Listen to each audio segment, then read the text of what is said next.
മൊത്തം 3 എലിമരുന്ന്. സോഷ്യൽ മീഡിയയിൽ ഇപ്പോൾ നിറഞ്ഞു നിൽക്കുന്നത് തമിഴ്നാട്ടിൽ ഡെലിവറി ബോയായി ജോലി ചെയ്യുന്ന ഒരു യുവാവിന്റെ ഹൃദയസ്പർശിയായ വീഡിയോയാണ്. ഒരു രാത്രി അവന് ലഭിച്ച ഓർഡറിൽ 3 എലിവിഷമായിരുന്നു ഉണ്ടായിരുന്നത്. ഓർഡർ എടുത്ത ഉടനെ ബൈക്കിൽ യാത്ര പുറപ്പെട്ടവൻ എത്തിയത് ഒരു ലേഡീസ് ഹോസ്റ്റലിലായിരുന്നു. ഓർഡർ വാങ്ങാനായി കരഞ്ഞു കലങ്ങിയ കണ്ണുകളുമായി തന്റെ അടുത്തേക്ക് വരുന്ന ഒരു പെൺകുട്ടിയെ കണ്ടതും ആ ഓർഡറും അവളുടെ അവസ്ഥയും കണ്ടവൻ എന്തോ വലിയ അപകടം തോന്നി.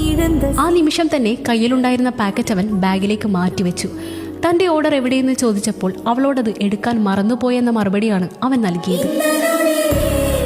കണ്ണു തുടച്ചുകൊണ്ട് മടങ്ങാനൊരുങ്ങിയ അവളോട് ഇത്തരമൊരു നേരത്ത് ഈ ഓർഡർ നൽകണമെങ്കിൽ വലിയ എന്തോ പ്രയാസം ഉണ്ടായേക്കാമെന്നും എന്നാൽ നിന്നെയും കാത്ത് വീട്ടിൽ അച്ഛനും അമ്മയും ഇരിപ്പുണ്ടെന്നും അവൻ സ്നേഹത്തോടെ ഓർമ്മിപ്പിച്ചു. ആ വാക്ക് കേട്ട് പൊട്ടിക്കരഞ്ഞ പെൺകുട്ടി അത്തരമൊരു കടുങ്കൈ ചെയ്യില്ലെന്ന ഉറപ്പ് നൽകിയാണ് അവിടെ നിന്നും മടങ്ങിയത്.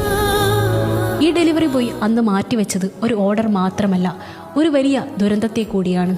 അവൻ പറഞ്ഞ ആ ചെറിയ കള്ളം യഥാർത്ഥത്തിൽ ആ പെൺകുട്ടിക്ക് നൽകിയത് ഒരു പുതിയ ജീവിതം കൂടിയാണ്.